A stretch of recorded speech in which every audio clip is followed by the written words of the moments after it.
Mic check 1 2. Real quick, anyone in the chat, let me know if you can hear audio.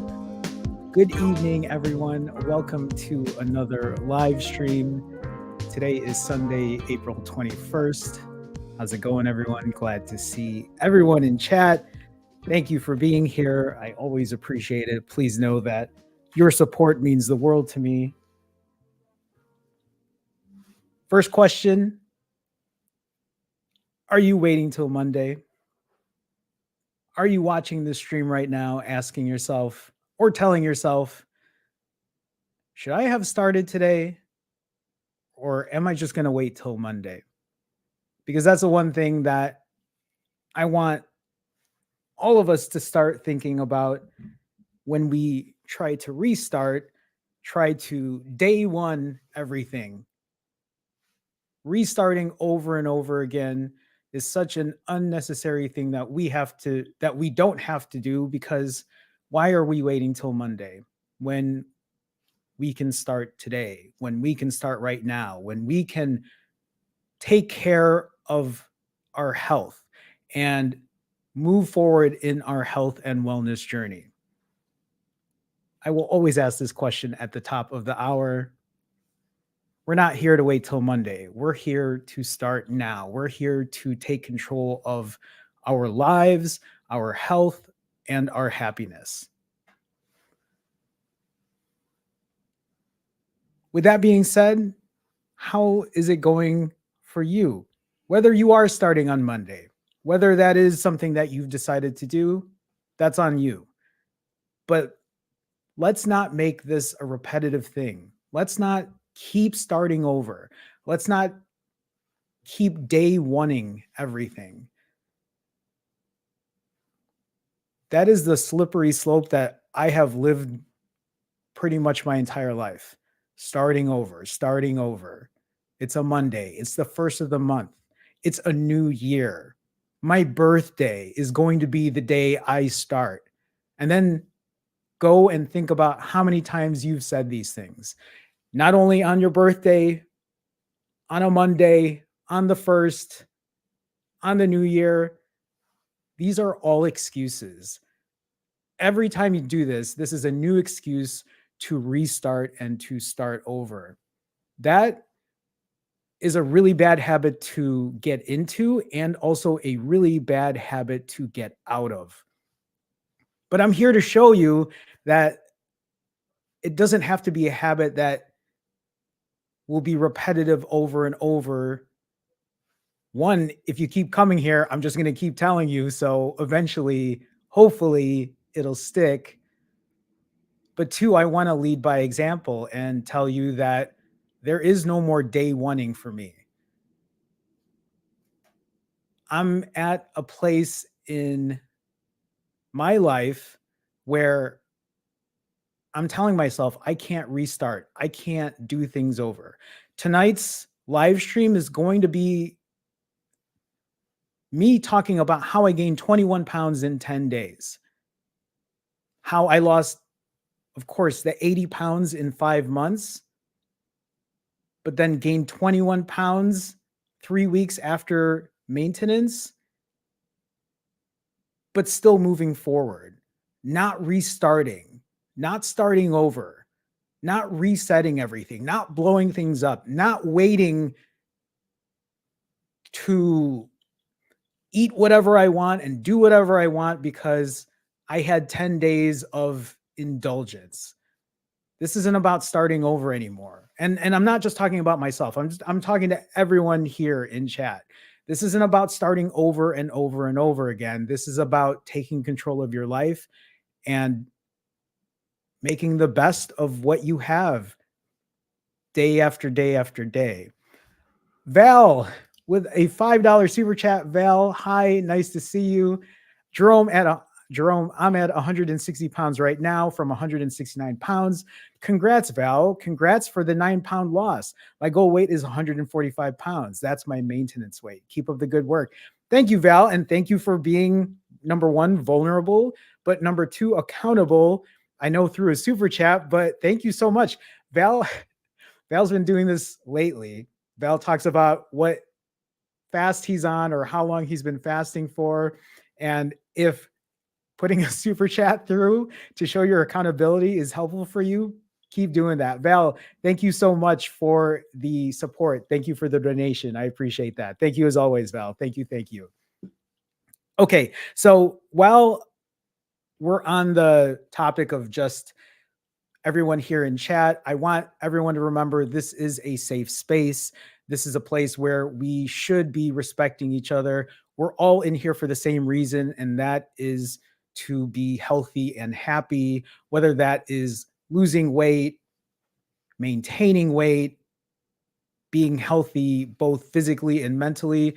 This is a place where we're all just trying to be as happy and healthy as possible. If I have to sum up what I look for in my life at this point, it's really just to be happy and healthy. That's what, in its simplest form, that's all I'm looking for at this point. And I hope a lot of you are looking for the same.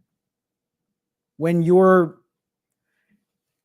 lot of us live very complex, crazy lives. And sometimes if you just boil it down to its simplest form of happy and healthy, I think that kind of puts other things into perspective. I think it helps prioritize our health, and it helps put things into a better, I guess, a frame of mind, knowing that we worry about so many things when maybe sometimes all we need to really at least prioritize in the moment is, are you happy? Are you healthy? And if those answers are yes, keep living your life. And that's all I'm trying to do at this moment. Today is day 168 of my fasting journey. 168 days of being accountable, of being consistent, 168 days of showing up. 168 days is 24 weeks. 24 weeks is 6 months. Today is 6 months of that accountability, 6 months of transparency. Think about if you are a regular on my channel and you watched me the day I came back and I invited you to be on this journey with me. Have you? Have you been consistent these last 6 months? Have you tried these last 6 months to get to a better place? Think about where you could have been if you didn't. Think about even if it was just 1 pound a week for the last 24 weeks that I've been doing this, you would be 24 pounds down right now in a consistent manner, in a reasonable manner, just losing 1 pound a week. I lost a ton of weight in 5 months, but I do believe that it isn't about losing the weight as quickly as possible. It isn't about fasting for as long as possible. It's really about being consistent. And at this point where I'm at, being consistent and making sure I maintain this weight for the rest of my life, because that's what I want. I don't want to gain the weight back. I don't want to slip up. I don't want to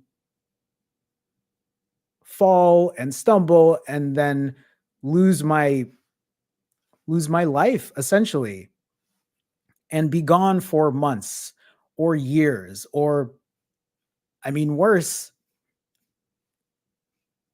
something happens to me, right? Where my health becomes a disaster, becomes fatal. That's not what I want. So think about that as you are sitting here right now, or if you're watching this later after the live stream ends. Think about where you prioritize your health. Think of how important your health is compared to all of the other things that you prioritize. And then remind yourself that without your health, how are you able to do the things in your life that matter to you if that health is taken away from you?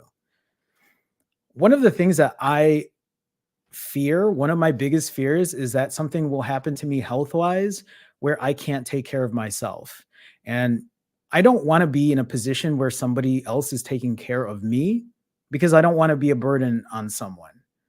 And that's just me being real. That's the honest truth of one of the reasons I'm doing what I'm doing. But it is crazy to think about that today marks 6 months of doing this. I also wouldn't have thought I would have gotten this far in 6 months. I wouldn't have thought that I would have actually implemented and strategized a maintenance plan to keep my weight at bay. I also wouldn't have told you that I didn't think I'd be able to have 10 days of indulgence while on vacation, 10 days in excess. I don't know why I keep air quoting everything, but I wouldn't have imagined that this could have happened, but I've still been able to keep my feet on the ground, keep my head on straight, and keep moving forward. I'm going to talk about that in a minute, the 21 pounds that I gained in 10 days, because I have a lot of thoughts when it comes to that. I have a lot of insights when it comes to that. And I want to be able to talk about how important it is that this weight loss journey that I'm on, this fasting journey that I'm on, this health and happiness journey that I'm on, health and wellness journey, all of what I'm saying, I say it because I think a lot of you relate to it. A lot of you resonate with it. When we're on this journey, especially when we're first starting out, I think the one thing that we fantasize about is that it's going to be perfect. We're going to lose weight. We're going to lose weight. We're going to lose weight. Everything's going to be perfect, perfect, perfect. And then the moment it doesn't, you walk away from it. Whether it's a few days, a few weeks, a few months, or you give it up altogether. And then you start back over and you're back to square one. That isn't how this weight loss journey should be. This health and happiness journey, this should be a lifelong thing where we're not starting over and we're not looking for the next thing to give us that motivation to go again, because that motivation is going to wear out and all you're going to be left with is discipline and willpower. And that motivation might come back in different forms because it does for me every now and then. But the motivation I had on day one or on day zero, the day before I started my journey when I live streamed, my motivation was through the roof. But that motivation didn't last for the 168 days that I've been on this journey. It's tapered off, and some days it's stronger and some days it's not. But the days that it isn't, it's really about willpower and it's about discipline and it's about remembering what my goals are and what I'm ultimately focusing on, which is to be happy and healthy. For those that are unaware of who I am, or if you're new and you're just watching me for the first time, I do go by Finally Fasting, but my name is Jerome.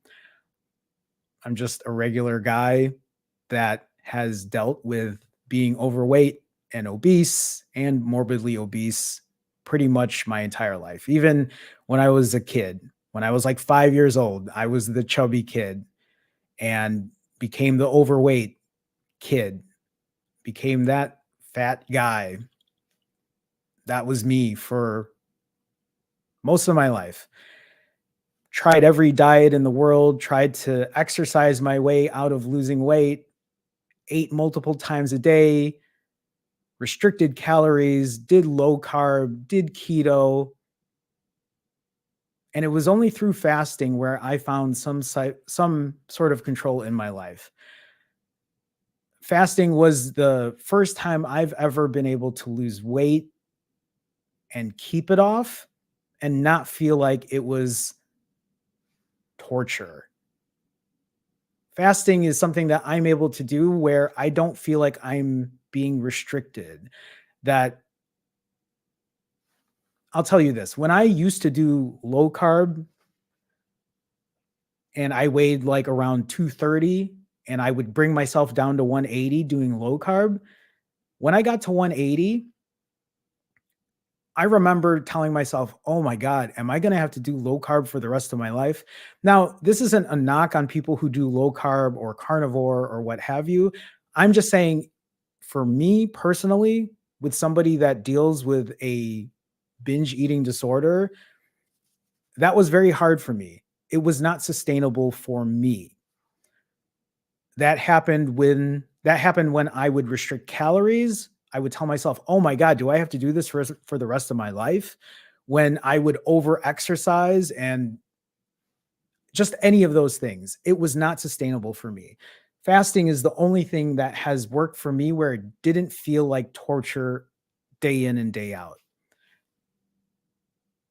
Because even though I do suffer with disordered eating, I feel like I'm in a much better place with it today through therapy, through this YouTube channel, through social media, because I use this platform to be accountable for what I do. And it's helped me tremendously. It's put me in a much better space mentally than I could have ever imagined. Taba, am I saying that right? I'm probably not. I'll call you Tay. Shalmani with a $5 Canadian donation. Tay, thank you so much for the support. I appreciate it. Thank you. Thank you. Hi, Jerome. Thanks for sharing your experience despite being on vacation. Question below. You said in that video you were able to recognize you were overeating and not binging. How did it feel different, if you don't mind me asking? Um, so Tay, I'll say this. And actually, if you look at that video, I pinned a comment where somebody really said it perfectly.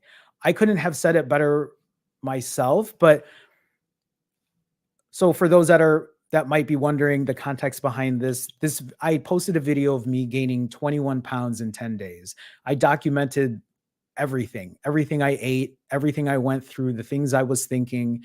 And that's not something I normally would ever share. I wouldn't share me gaining 21 pounds in 10 days. I remember people were commenting, "Did you do this on purpose?" No, I didn't do it on purpose. That's not what I wanted to do. That is me overeating. That is me out of control. And that's me being vulnerable, sharing how that is a part of my life. That's a part of my disordered eating. And what you saw in that video was still nothing. That is nothing compared to my binging. So,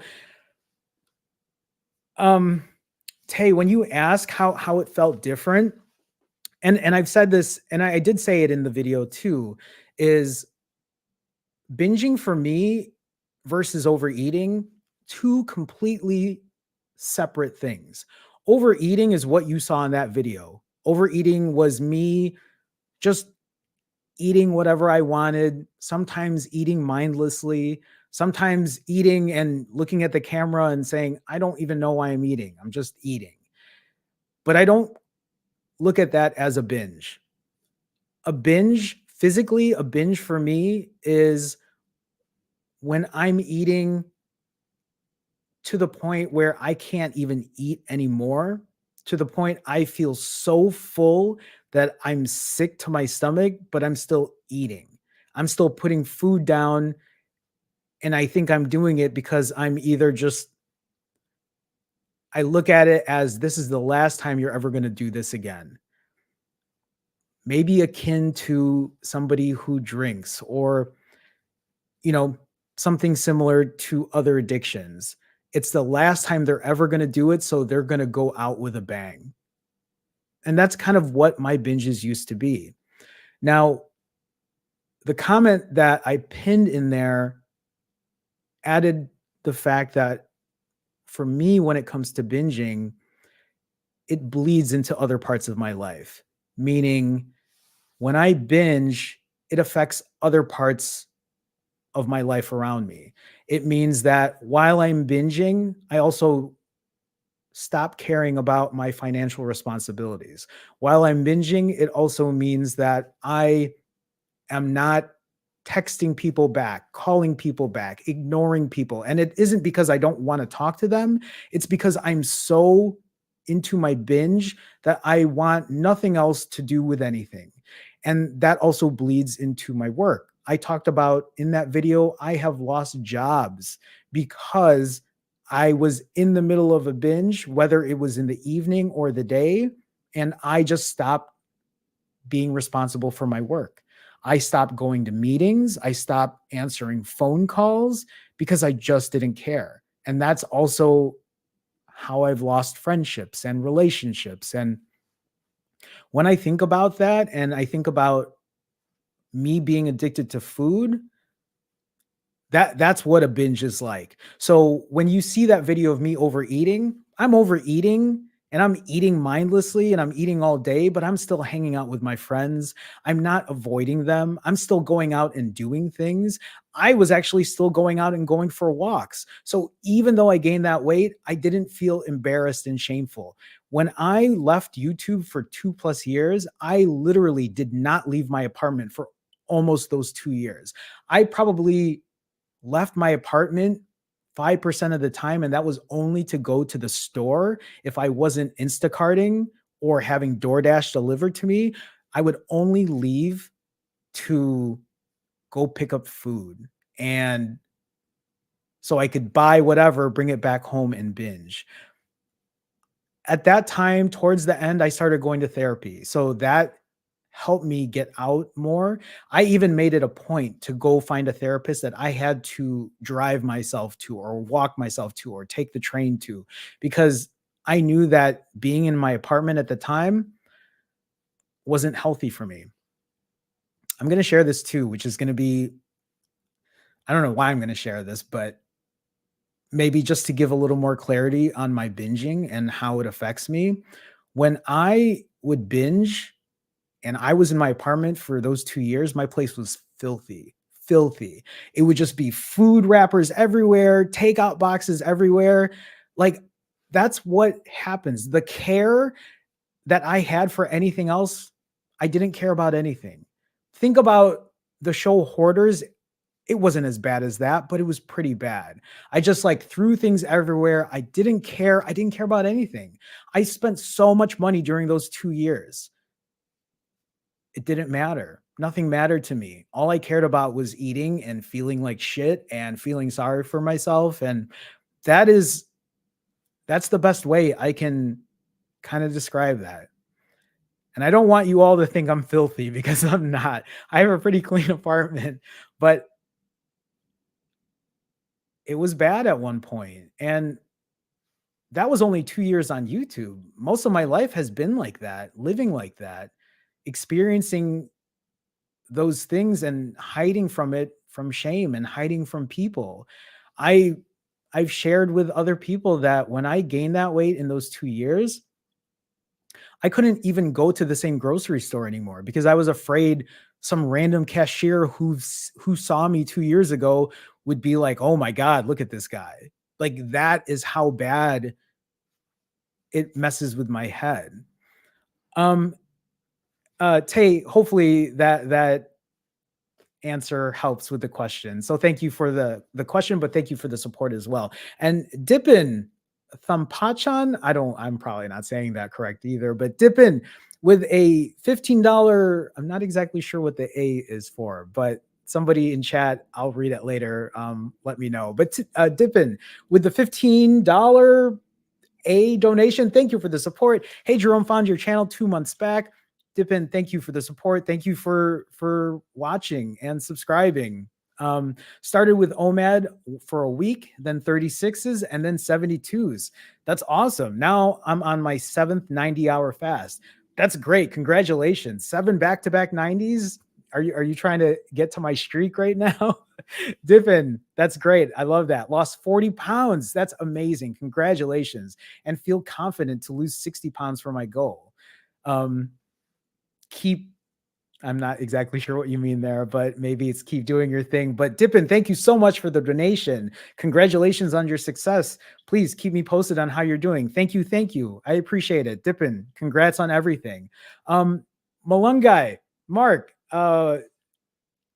with a YouTube membership. But I think Malunga, I saw you already, or Mark, Mark, I know you, but right, you're an autophagy member. So thank you. Thank you for upgrading. Thank you for being part of the Finally Fasting family or membership. For anybody who's watching, I do have different tiered memberships.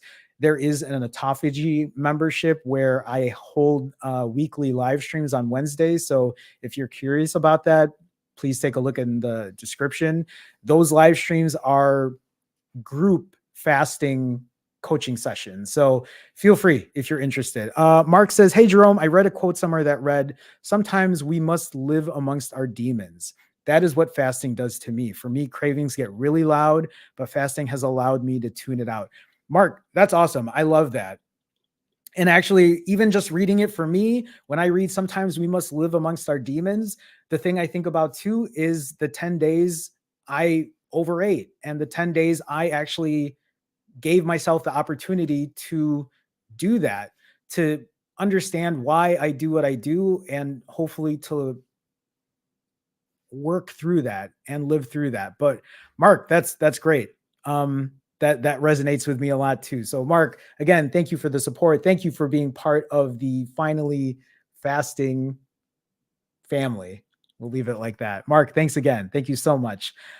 Fan with a 729 Bot donation.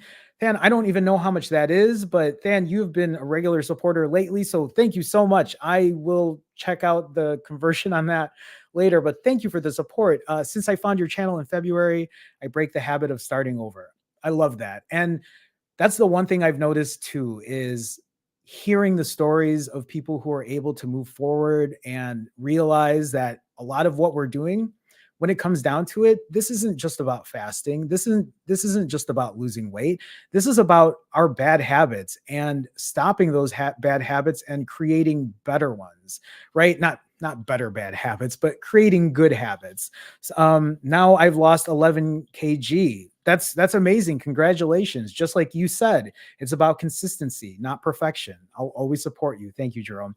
Than, thank you so much. I appreciate you. Thank you for such a generous donation. I have a feeling that's a bigger donation than you normally donate with. So thank you so much, Than. Thank you. Thank you. And then Andre also with a $20 donation. Guys, you guys are crazy right now with the support. Andre, thank you for the $20 donation. J-Man, what's up, my Builder's Protein Bar brother? I actually ran out. I have to get some more. The 10-day experience was a good thing, and getting back to your routine is a good thing. You're growing from all of it. Andre, thank you. And I completely agree. And that's something I'm going to talk about here in a little bit. The 10 days where I gained the 21 pounds, for some people, they look at it as crazy and how could you do this? And this is disordered eating. And sure, it can be whatever you think, but I also know myself, and yeah, I overate, but it's nothing like what I have done behind closed doors when the camera isn't on. I'm also not perfect. I am not going to be somebody you see on YouTube that is going to pretend that I eat the cleanest and I exercise crazy amounts and I wake up at 4:30 in the morning and I do all of it. I'm not. I'm this guy who weighed 235 at my heaviest at 5'3", and has dealt with weight loss and weight gain and weight loss and weight gain. And I'm just learning from it. And that's the thing that I want people to understand too, when they watch those videos of me doing this. This is me just trying to document what I'm doing so I'm accountable. And yeah, it's vulnerable, but I document that so I can learn from it and I can share that experience with others who might be dealing with the same thing. But Andre, thank you again for the donation. Thank you for the support. All of you guys, thank you so much. I appreciate it. Thank you. Thank you.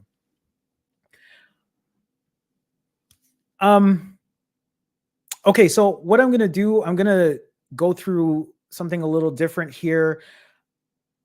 Yes, I did talk about me, but I also want to mention that I have also, for those that are not aware, I did lose 80 pounds in 5 months. And I lost those 80 pounds in 5 months through rolling fasts. I accomplished losing that much weight by performing 90-hour fasts 34 times, or on average 90 plus hour fasts. And I went from 217.8 pounds to under 140 pounds. I averaged a 93-hour fast for those 5 months. And that's what got me to my goal weight. When it came to when I ate, because people ask me this question a lot, they're like, well, how long did you eat for? Or what did you eat? You'll see here that I averaged a 4.5 hour refeed, meaning that in 4.5 hours, I ate whatever I wanted. No caloric restriction, no macro restriction, none of those things at all. And I still lost 80 pounds eating whatever I wanted. Remember, for those that know me, if you're new and don't know me, in 4 hours, I can put down 5,000 calories, 6,000 calories, 7,000 calories in that amount of time. It doesn't mean that you have to eat that many calories, but that also doesn't mean that you have to fast for 90 hours. The thing is, if you fast for 90 hours and you don't eat the way that I do, if you eat half of that, you're going to lose weight a lot quicker than I did. And even for me, doing this, losing 80 pounds in 5 months is still pretty damn quick. It's the quickest I've ever lost any amount of weight. I do want to mention here too that I did this without any medication, without any kind of surgery, without any of those injections or diet pills. And I'm not knocking any of those things. I just want to make it clear that I did this completely natural, without anything else involved. Me losing 80 pounds in 5 months was through straight fasting and nothing else. Absolutely nothing else. It's funny because sometimes I read comments and they're like, how's that Ozempic working for you? Or whatever funny ass comment people think they're saying. But I did this through 90-hour fasts, eating anything and everything I wanted for 4.5 hours through these rolling fasts. So for those that might not be familiar, a rolling fast is performing an extended fast, whether that's a 48-hour fast or a 72. In my case, I would do or perform a 90-hour fast. I would follow it up with a 4.5-hour refeed or a 4.5-hour eating window, meaning I would fast for about 4 days. I would eat for about 4 hours, and then I would fast again for another 4 days. I did that 34 times in a row, and that is how I lost 80 pounds in 5 months.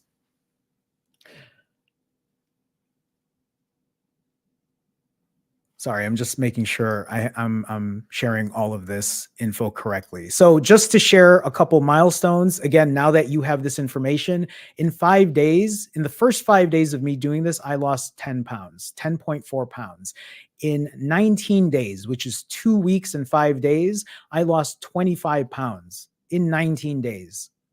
In 62 days, which is 2 months and 6 days, I lost 50 pounds. 50 pounds in 62 days.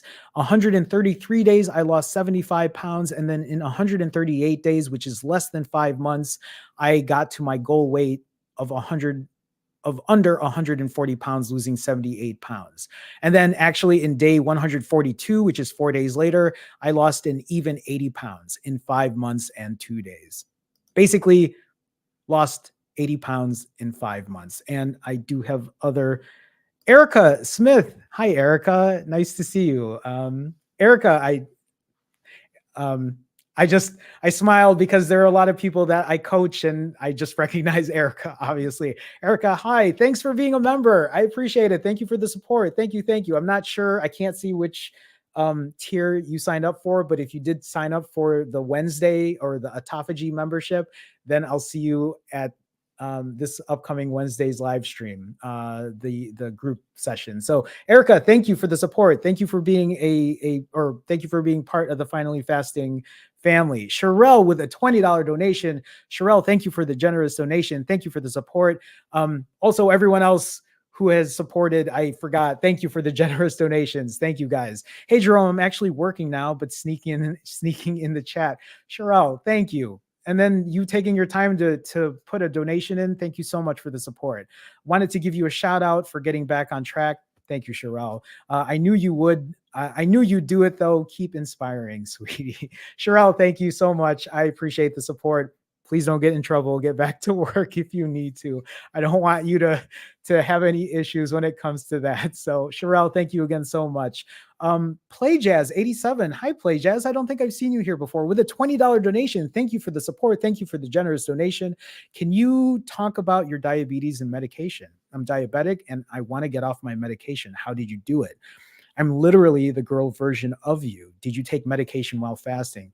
Play Jazz. Okay, so let me be very transparent with you about my medication. When I gained all my weight back and I couldn't lose the weight by fasting because I was off of YouTube and I couldn't be accountable. I couldn't lose the weight on my own. I had to get back on YouTube to lose the weight.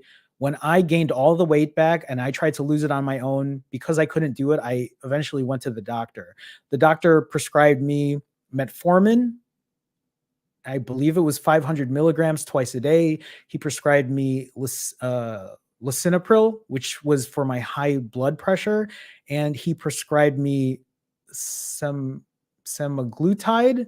I believe that is like something similar to Ozempic, where I had to inject myself once a week. I did not take that semaglutide. I refused to.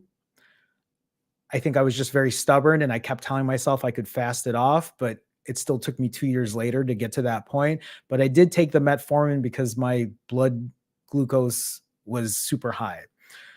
When I did start fasting, I believe I was taking the meds for maybe the first week and a half, and then I couldn't take it anymore because my blood sugar was probably getting too low because I was feeling off. So I stopped taking it altogether, both that and the lisinopril.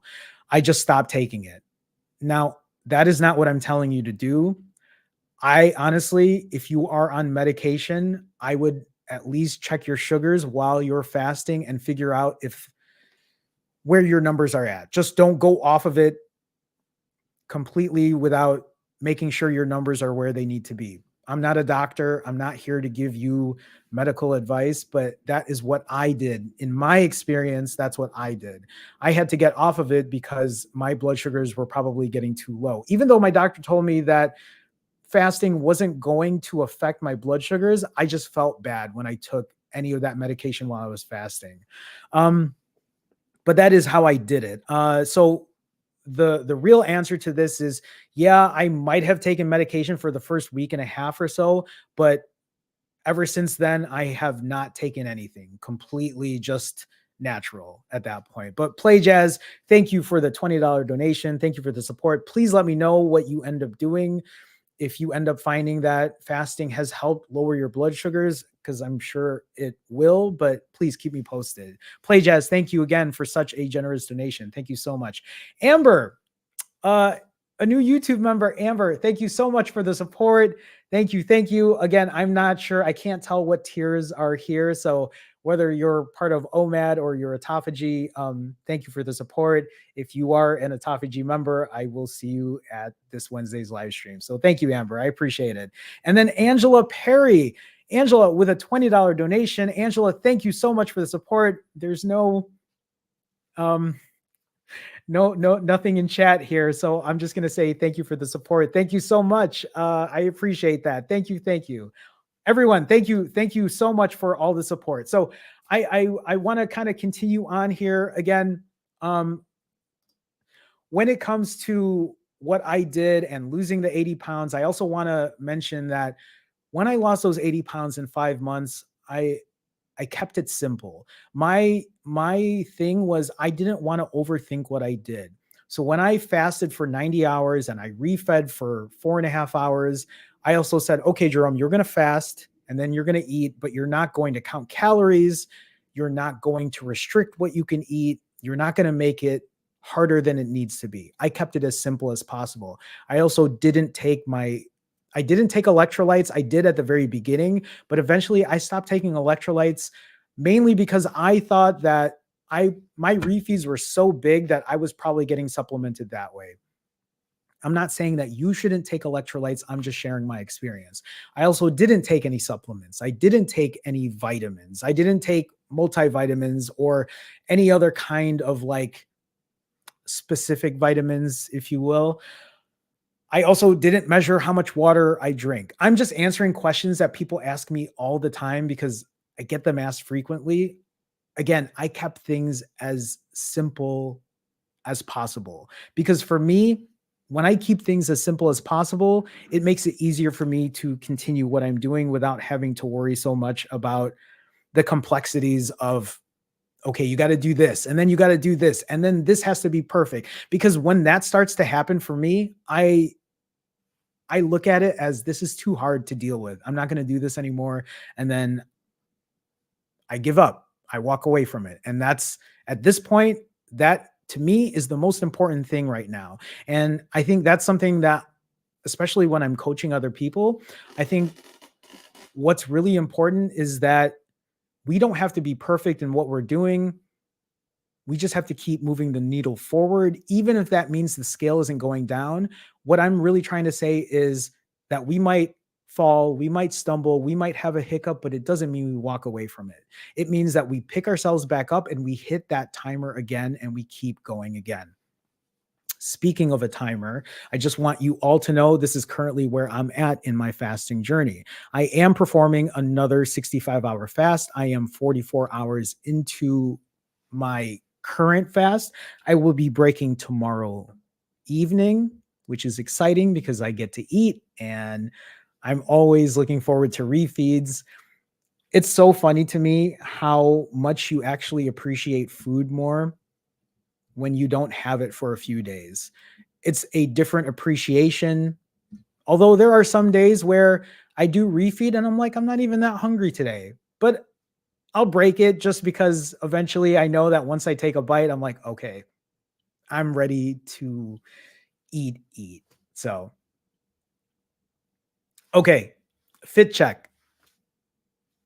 This fit check is going to be a little, let's not forget, I gained 21 pounds in 10 days and then I've lost 10 pounds in 2 days after, but I am not currently in my maintenance range. And I'm going to go over that in a second, but so there's a part of me that's just like, oh, I'm not at 138 pounds where I was the last time, but I also know that I have to be accountable and share the fact that, yeah, I was on vacation for 10 days and I gained the weight. And I know I've lost a little bit since then. I've lost half of it since then, but I'm also just not feeling where I'm at the moment. But we got to do fit check, right? So,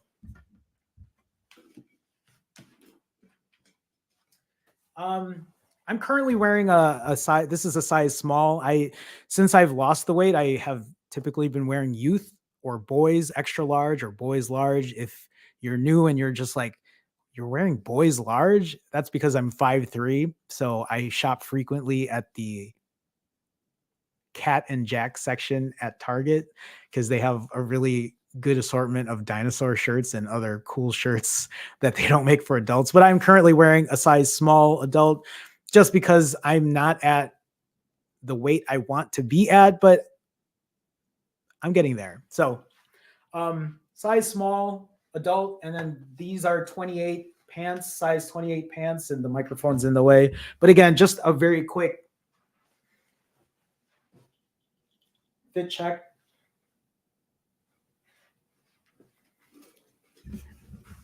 That's it. And here's the thing is like, I'm not ashamed of how I look. I might have been before when I gained all that weight. I might have felt embarrassed and I might have felt like I didn't want to show up. And that's the one thing I've been teaching myself is that no matter what happens, yeah, I gained 20 plus pounds, but I'm not going to stop trying to go for my walks. I'm not going to hide myself anymore. I'm not going to feel ashamed. I'm going to remember that I need to value myself more than what the scale says, that the weight on the scale doesn't define who we are as a person. It doesn't, it doesn't, it our worth is what I'm trying to say. Our worth is not defined by what the number on the scale says. And I am trying to remind myself of that. And that's why even after I gained the 20 plus pounds, the very next day I had to coach, and I showed up, and I showed up to every coaching session that I had. And I wanted to make sure that I was there for the people that needed me too. And to me, that is growth, because the old version of me would have not done that. I would have never posted about gaining weight. I would have never posted my experience or how I'm feeling because of that. I would have been too worried that people were going to say all this shit. And, I did see that in the comments, and that's fine. People can think whatever they want to think, but I'm just sharing my journey. So whether you like it or not, it doesn't really fucking matter to me, because this is my journey and not yours. And yeah, you can have your opinion, but I have mine too. And right now, all I'm trying to do is be as happy and healthy as I can be and enjoy my life. But I'll get into that in a second, because I do have a couple other super chats. Lexi, hey Lexi, thank you for the super chat. There's so many of you that I have talked to personally through coaching. Hi Lexi, thank you for the $5 super chat. I appreciate it. I've lost 12 pounds so far without working out. I want to start. I know you walk, but what was your workout split? Full body each day or split? So, it wasn't full body, Lexi, and it's still not full body. So when I go to the gym right now, I usually will do chest, triceps for a particular day, back, biceps for another day, and then shoulders, legs for another day. And then sometimes I try to do core stuff in between, or I'll do like forearms, but that's usually how I split. I split it up, and I don't do anything super strenuous, especially when I started out. I did really light weights, and I just made sure my form was good. And I did anywhere between like 12 and 16 reps or 8 and 12 reps. And that's kind of what I kept it at. Now it's a little different. Now I do less reps. I still do 12 and 16 reps sometimes, but I do less reps now because I'm trying to lift heavier. I'm trying to add muscle to what I'm doing. So hopefully that helps, Lexi. Lexi, thank you again for the $5 super chat. I appreciate you. Thank you. Thank you. Thank you. Abdi Karani with a $5 super chat. Abdi, thank you for the support. Thank you so much. I know I do this a lot. That's just my way of saying thank you. I always love this emoji anyway. I use this emoji all the time. If you haven't noticed, anytime I comment on YouTube or Instagram, I always use this like folding hands emoji. Abdi, thank you. Thanks for the 10 days free eating experiment you've done, Jerome. Thank you, Abdi. I appreciate the support. It gave me hope to restart again. OMAD during Ramadan did not work for me. And you know what? I love that you say that OMAD during Ramadan didn't work for you, because when people talk about what works and what doesn't, I love the fact that you can be honest about it. And this is experience learning from it. Because most of the time when we do things that might not work, or it doesn't pan out, or we feel bad after, we don't really sit and think about it. We just kind of walk away from it, and then we don't grow from that. We just think we need to start over, and we need to do something even harder, or even more aggressive, or even more drastic. And I'm not saying that you can't perform these more aggressive type fasts or dieting plans. Sometimes I think it's really important to understand the experience that comes behind it. And without learning from those past experiences, it's going to be hard to grow from that, which is why when I do coach other people, I always give them a spreadsheet so that they can fill that spreadsheet out. They can put down what they're doing. They can write down their feelings. And then in that way, they can look back at that and say, yeah, this worked, or no, that didn't. Oh, or yeah, I remember how that was, and now I can learn from that, and I can grow from that. And honestly, I think that's why those conversations are really good too, so we can learn from that. Abdi, thank you again for the donation. Spike Fast Racing. Spike, I don't think I've seen you here before, with a $20 donation. Thank you for the generous donation. You guys are insane right now. I can't even move on with my stream because you guys are, no, I appreciate it. Thank you so much. Hey, Jerome, you're the man. I appreciate that, Spike. Thank you. Keep up the fasting and weightlifting. Thank you. Thank you. I set personal records many times in the gym during a 100-hour fast. I love that. And you know what? I love that you're able to say that, because there are so many people that think that you can't lift weights, that you can't go to the gym and work out even while you're fasted. Now, that's a little crazy for me to see that you were setting personal records during a 100-hour fast, because even for me, when I'm doing a 90-hour fast and I'm at the gym, like, yeah, I can still lift and I feel pretty good, but I'm not trying to set out PRs. I'm strongest 48 to 72 hours in. That's awesome. I love that. And actually, during my 48 to 72 hours, I feel pretty strong too. When I'm at the gym and I'm fasted, I don't even think about it. I'm not there and I'm like, oh God, I'm 60 hours fasted in. I can't do it. Like, that never even comes to my head.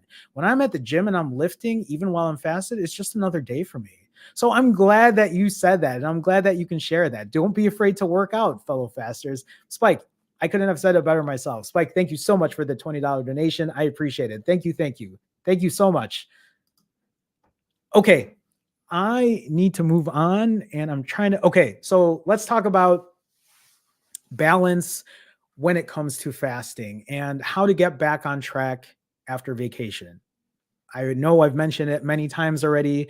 I was trying to save it until this point, but it's hard not to, especially when people are super chatting and talking about it. But yes, in 10 days, I gained 21 pounds while I was on vacation. But after that vacation, I didn't sit on it.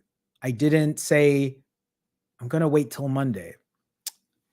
Here's how it worked, right? So in those 10 days, my friend left Chicago on a Tuesday, left on a Tuesday. The end of my 10 days was on a Tuesday. I could have easily said, well, it's already the middle of the week. It was not really the middle, but maybe the beginning, middle of the week. And I'm just going to wait till Monday. I'm not going to coach. I'm not going to make any YouTube videos. I'm just going to wait till Monday. Imagine if I did that. Imagine how much more damage I could have put if I turned those 10 days into 15 days or whatever that might have been, because Monday would have been tomorrow. Imagine if I just stopped posting anything and I was gone for 2 weeks and then I came back, and there would have been so much more damage when it came to that. The thing is, when I got right back into my fast, when my friend left on Tuesday, I could have fasted that day. I didn't have to eat, but I did. I told myself, I'm like, okay, Jerome, my friend left. I should just fast. But I also wanted to just spend my last day refeeding with what I wanted to eat. And that's what I did. I gave myself a little grace. I said, this is how I'm going to end my 10 days. And then I told myself, but once I finish dinner, I'm going to get right back into my fasting routine, which is what I did. I went right back into a 65-hour fast. And even though I gained 21 pounds in 10 days, I lost 10 pounds after a 2-day fast. And that just goes to show the bullshit on the scale. I knew from the start that I wasn't gaining 21 pounds of fat in 10 days. And I knew that I was going to lose most of that weight once I started fasting, which I did because it's just water retention. But that's what I talk about. It's bullshit on the scale. Sometimes we look at that scale and we don't like that number, and then our next actions are based on what that scale says. What I mean is, sometimes we step on that scale, we don't like that number, and then that makes us decide whether we fuck up the rest of the day or we continue being healthy. And that's not how it should be. We shouldn't look at the scale that way. The reason I do what I do is I use it for data. I look at that scale as insight. And you know why I knew that 21 pounds in 10 days was bullshit? Because when I refeed during the 5.5 months when I was fasting for 90 hours, and when I would eat for 3 or 4 hours and eat 6,000 calories, I would gain 4, 5, and sometimes close to 6 pounds per refeed in a 3-4 hour time span. So, yes, of course, when I'm eating for 10 days with no regard, eating at any time of the day, of course, I'm going to gain a good amount of weight. Eating 10 days in a row after only fasting for 90 plus hours for 5.5 months, of course, I'm going to gain weight. But I also know that that weight isn't going to be 21 pounds of pure fat. And for anyone that thinks that, well, don't think that, because I'm proof that that's not real, because losing 10 pounds after in 2 days is also bullshit, right? That's just water weight. I didn't lose 10 pounds of fat. 10 pounds of fat didn't just come off of me in 54 hours. Remind yourselves of that as you were on your journey and as you're weighing yourself. Don't look at the scale as the be all end all. Look at the scale as insight. Look at the scale as a way to figure out what that data really means, so that the next time something happens and the scale is showing whatever it wants to say, you can be like, that's not really what this is. This is ridiculous, right? You look at it as insight and nothing else. I want to go back to, let me share this here. So these are the numbers when I was on vacation. These are the 10 days and what caused me to gain 21 pounds. On day 0, I had just completed a 70-hour fast. I was at 138 pounds with a very short 2-ish hour refeed. The next day, I gained 4 pounds. Again, that's what I'm saying. I had a 2-hour refeed and I gained 4 pounds. Of course, if I'm going to eat 10 days in a row, I'm going to gain a lot more. So I actually end up fasting on my first day on vacation, or my second day on vacation. I completed a 33-hour fast because my friend still wasn't in town yet. And I was like, I wasn't hungry. And I felt really strong about taking care of myself. And I was trying to give myself a positive mindset. But the moment my friend came, we ended up having breakfast, and then breakfast turned into lunch, and lunch turned into dinner, and all the meals that came in between. And you'll see here, the weight quickly went up from 140 to 147 to 151, ultimately by day 10, going to 159 pounds. During those 10 days on vacation, my average fast was only 16 and a half hours. Remember, when I was in my weight loss phase, I was averaging 93 hours versus the 16 and a half hours that you're seeing here on vacation. The average refeed was 10 hours for those 10 days versus the 4.5 hours I did for 5.5 months. Now, also remember this. These are just 10 days out of the 168 days that I've been doing this. These 10 days, while yes, it made me gain weight, these 10 days are also just a very small portion of what I'm doing. Please remember this. Imagine if I did these 10 days, gained 21 pounds, and then the next day I live streamed and I said, guess what, everyone? Today's day 1. I'm restarting over. I'm doing all of this over. And I'm just going to do a 10-day fast to counterbalance the 10 days I ate.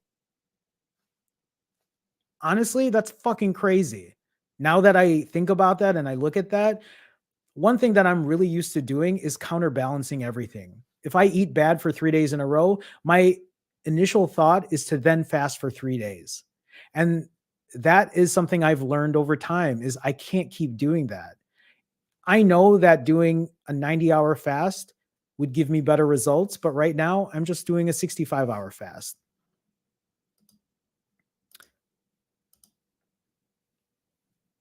And that's what I did here. So after those 10 days of gaining 21 pounds, right?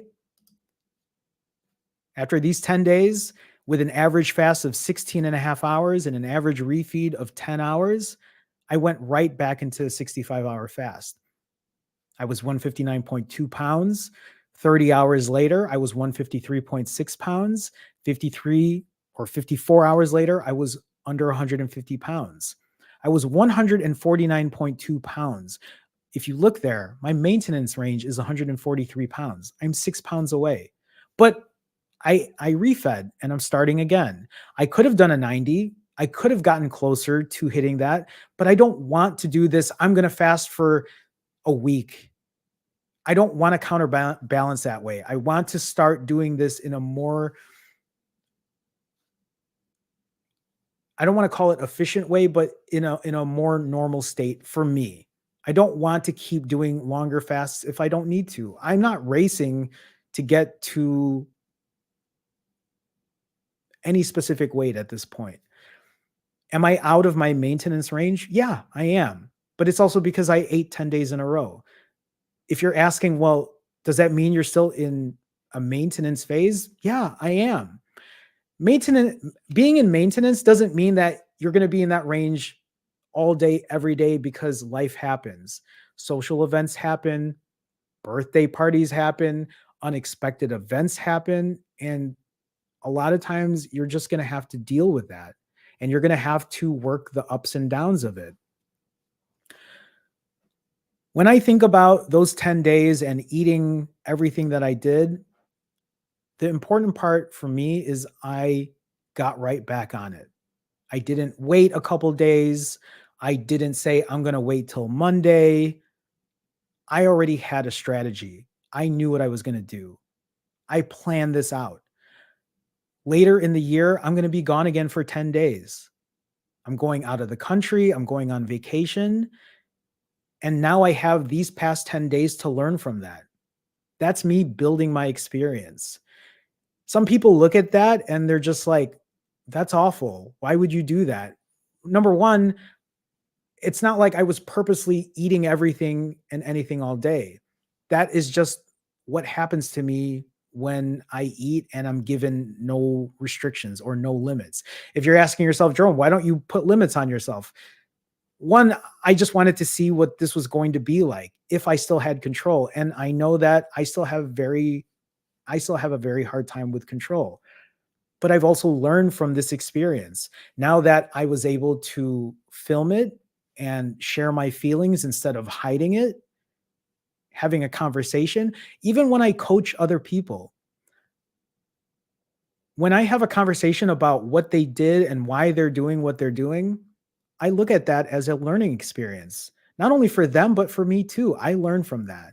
And I think being able to explicitly talk about it and share what's going on is part of growth. That's what helps us learn so that the next time this happens, maybe we can be better about it. I'm not even saying that later in the year when I'm gone for 10 days that I'm going to automatically just be better at doing it.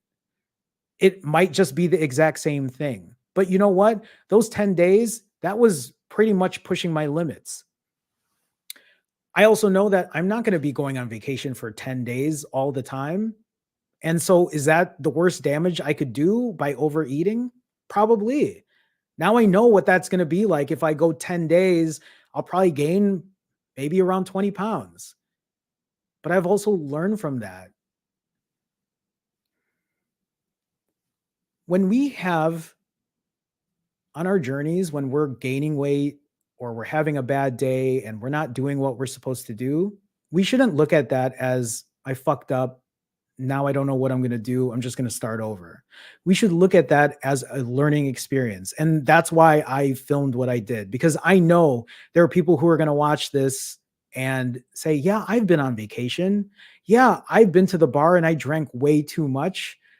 How many of you have gone on a week or a 2-week vacation and then you came back home and you're like, God, I hope I didn't gain 10 pounds. I mean, this is the same thing, but yeah, I know I overeat. That's just me.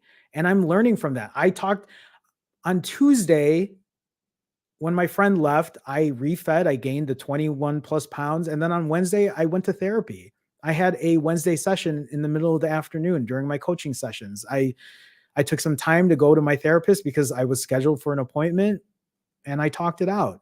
And that's part of my process too, is learning from that and growing from it.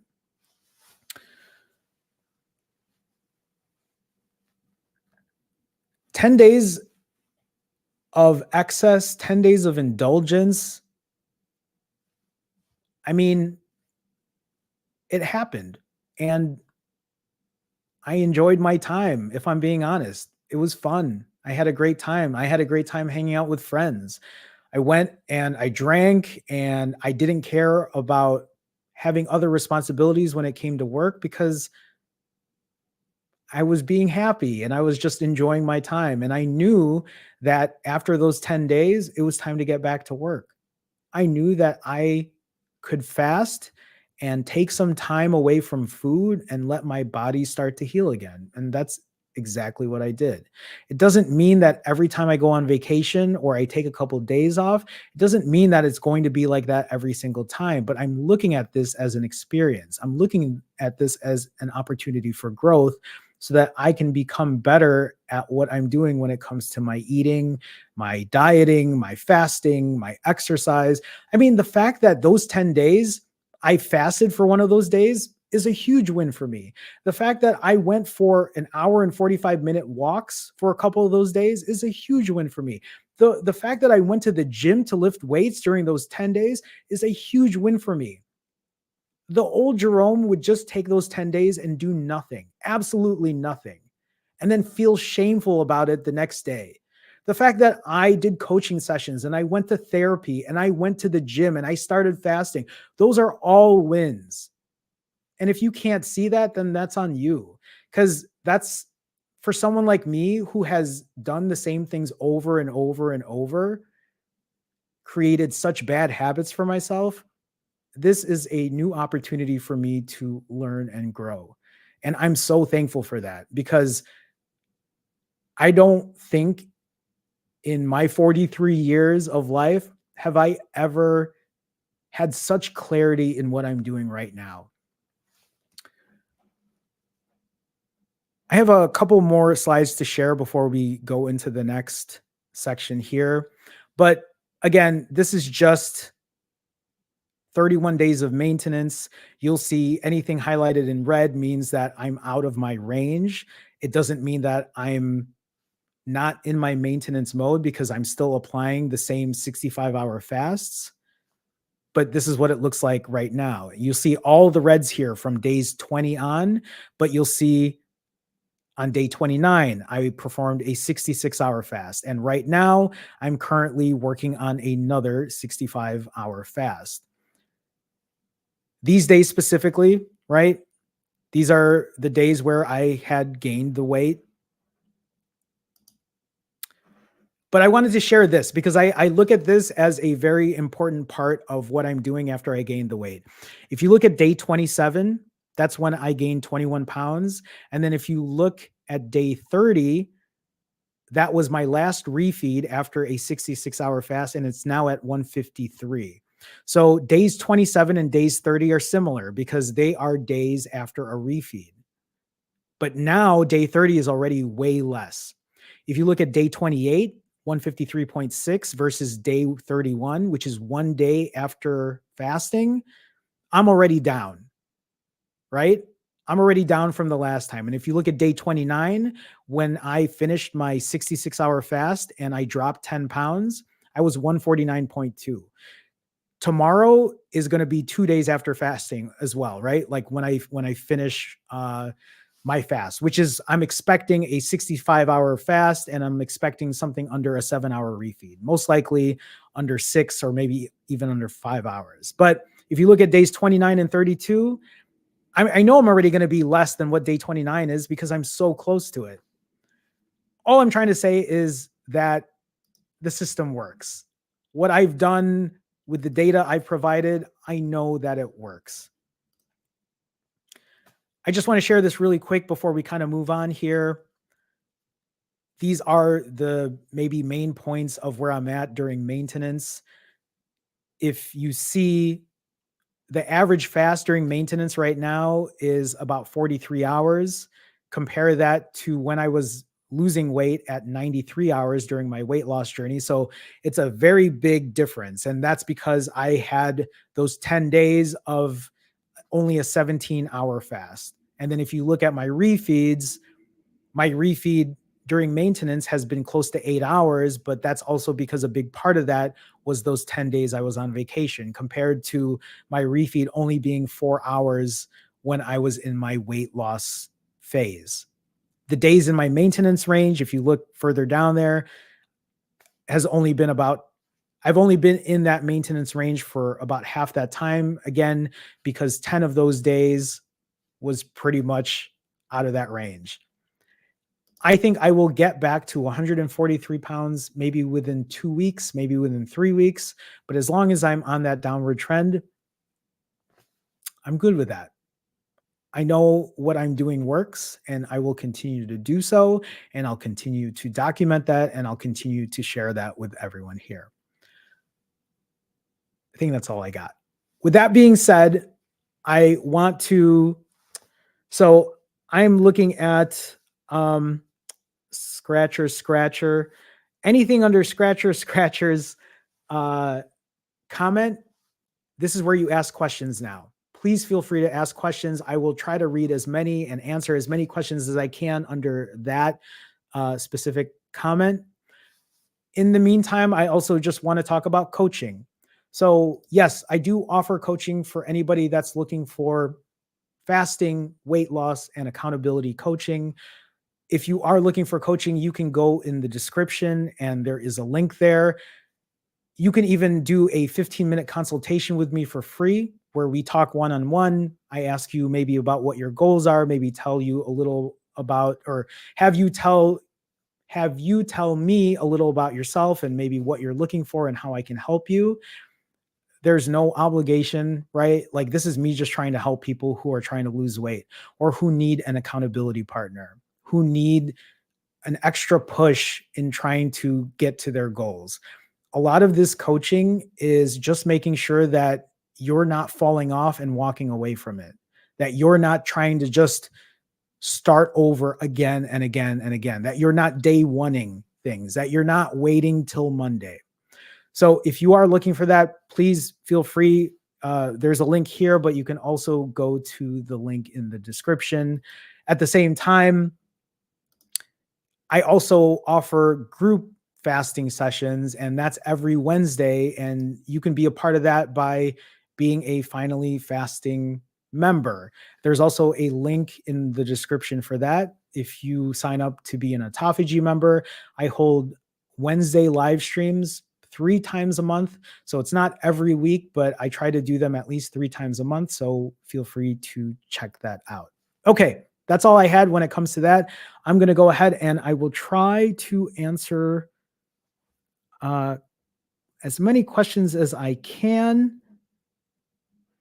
And actually, there's no questions right now. So I'll maybe wait a second and maybe I'll scroll up as well just to see if any of you asked anything here. Oh, wait. Diamond's Life says, great, a healthy alternative interview with Chris James. I didn't know Chris put the interview up.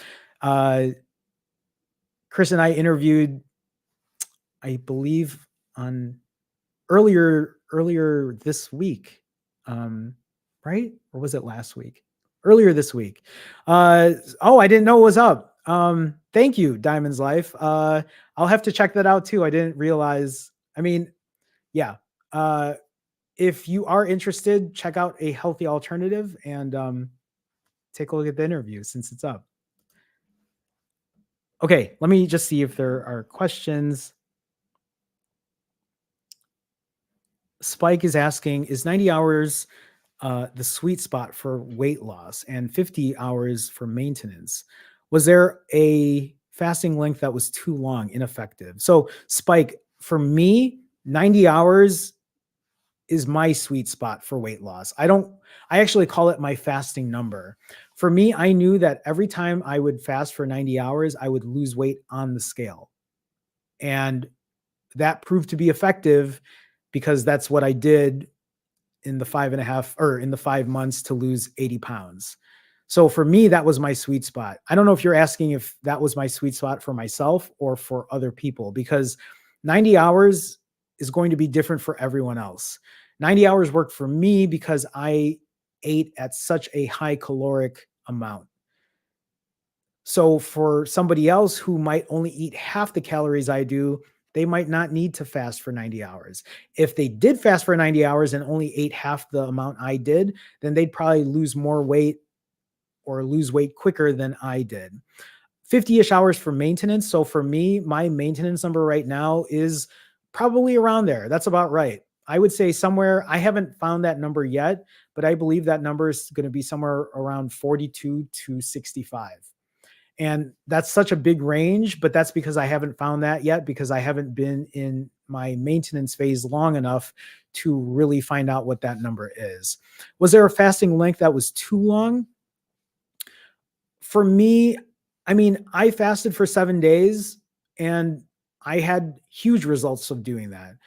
I normally don't do much longer fasts than that. I'm in the mindset of performing fasts that don't feel too taxing for me, both mentally and physically. That's why I could do 90-hour fasts, because for me, mentally and physically, I felt fine. Anything longer than that, it would start to be a bit much for me, even though it would still be effective. But that's my experience with it. Ineffective, that I couldn't tell you. Maybe ineffective for me right now would be doing an OMAD. If I did a 16-hour fast with an 8-hour eating window, that would easily be ineffective for me because I know I overeat. If I did even a 23-hour fast with a 1-hour eating window, I still know that would be ineffective for me, because I think in my last video where I was showing myself eat, I did a 2-hour refeed and I ate 4,600 calories. So I know that I could put it down. And even when I did that for those 2 hours, I was just casually eating. I wasn't even trying to like speed eat, because I was just eating normally. So, thanks, Spike, for the question. Mark asks, summer's just around the corner. Yikes. Any goals for the mid-year? No, you know what, Mark? My only goal for summer is to just get back into my maintenance range and just maintain my weight. I would love to gain muscle. I'd love to start looking into other ways of eating and eating better.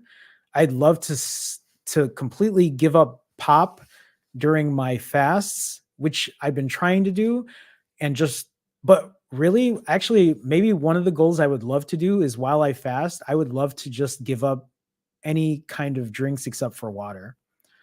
I would like to give up coffee and give up tea and give up diet pop and just drink water during my fasts. But I don't know if I can get to that point. But that would be a goal for me, is to maybe do that. And then start incorporating eating different ways and learning how to eat differently, because I'd like to use that as a resource or a tool in my toolbox in the future. And I want to remind everyone, because I think so many people are hung up. I think so many people are hung up about the way I eat. And I'll be honest, I don't think that's ever going to change. There are going to be days where I'm going to eat whatever I want. There are going to be days that I go out with my friends and I'm going to have pizza and beer. There are going to be days that I just drink to break my fast, because I've done that before. And I have no shame in saying that. That's me living my life. I think somebody in the comments said something. It was like they were talking about, oh, Jerome, I'm so proud of you, blah, blah, blah. But I hate that you eat like a 13-year-old. And I'm just like, what a backhanded compliment, or what a backhanded compliment to say all these nice things and then add that at the end.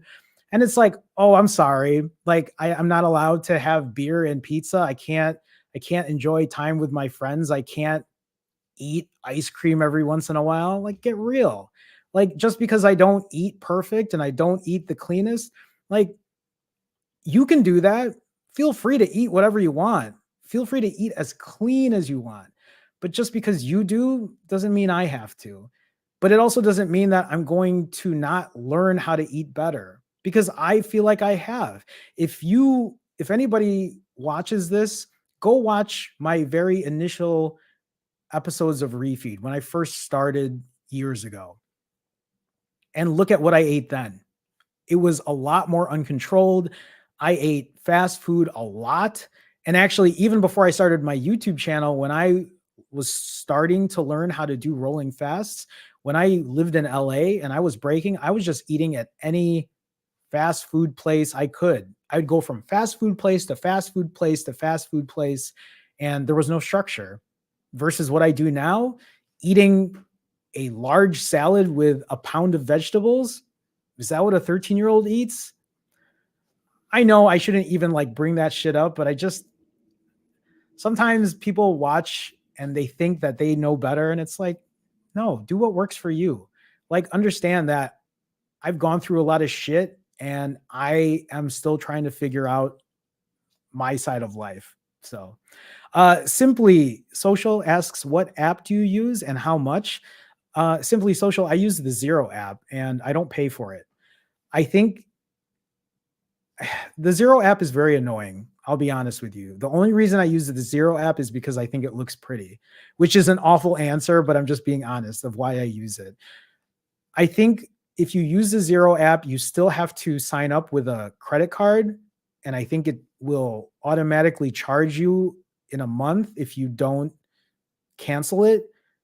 But if you're interested in using it, that's what I would do is cancel. Don't pay for the Zero app. I mean, Jesus, it's just a timer. But I know there are a ton of people in here that use the Life app and recommend the Life app. So if you're looking for an app that probably isn't going to charge you for anything, take a look at the Life app. I like the Zero app because it looks pretty. That's really it. Sean, hi, Sean. Did you ever try or consider modified fasts where you eat 500 calories on your fasting days to get through it? What are your thoughts on modified fasts? So this is really interesting because this has actually come up quite a bit with some people that I do coach or have coached. I have never tried modified fasts. When I fast, I just fast straight. But I do have black coffee, I do have unsweetened tea, and I will have an occasional Diet Coke or Diet Pepsi or Diet Dr. Pepper, right? Like a Diet Pop or Diet Soda for people who don't live in Chicago or the Midwest. I've never done a modified fast.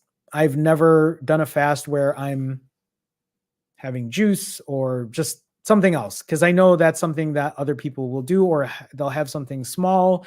And the old version of me would look at that and be like, well, no, that's technically not fasting. But what I've come to learn and realize is, hey, if that is going to help you get through your fast and prolong it, that's more power to you. That's my thoughts on it. One of the reasons that I think this too is if I did a modified fast where I ate something under 500 calories, that is a trigger for me. Just like when I tell people I drink a Diet Pop, a Diet Coke, sometimes drinking that for other people is a trigger for them. So they can't drink that.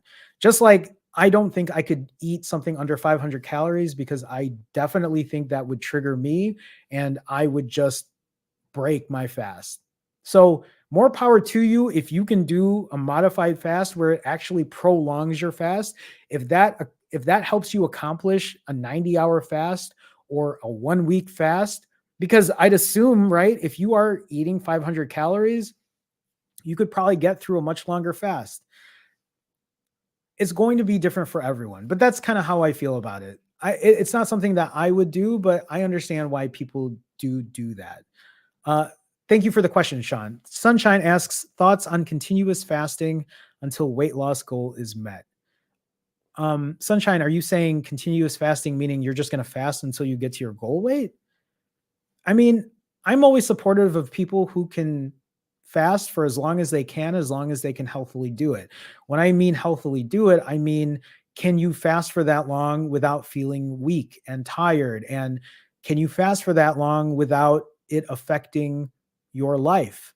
can you fast for that long without affecting your job? When I did my 90+ hour fasts and my 4.5 hour refeeds for 5 months, I did that while working a full-time job.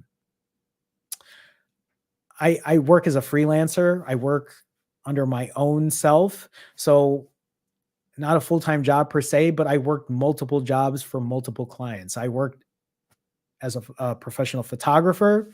I would work at photography studios, at automotive lots, at events here in Chicago. I would edit. I would do all that. It was a very physically demanding type of job. And I did that during my 90-hour fasts while I was still walking 5 miles a day and while I was still lifting weights. So for me, like, I didn't have a problem doing that, but I was doing rolling fasts where I would eat in between. If you're talking about doing a continuous fast until you hit your goal weight, and whether that's a 14-day fast or a 40-day fast or a 140-day fast, my only recommendation is, okay, if you can, sure, but only if you can do it where you can still live a normal life. That's how I feel about it. If you weren't working and you just decided to take 2 months off, I mean, and you want to lay in bed all day, maybe, but that's not how I like doing these fasts. I look at fasting as a lifestyle. I look at this as a way that I will keep my weight maintained by incorporating fasting on a regular basis. Yeah, that's kind of how I feel about that. Hopefully that helps, Sunshine. So thanks for the question. J Henny Gems, I remember this name because I remember this icon. Would love a May fasting challenge for accountability. J Henny Gems, I would love to incorporate that as well. I'm wondering how we could do something like this, because for me, for the entire month of May, I already told myself I'm just going to be doing 65-hour fast for the entire month of May, because I do think in the month of June, I think I'm going to start incorporating alternate day fasts, but rotating. I think I'm going to do 42s and 65s and just rotate that. I think that's my plan. But Jay Henny, why don't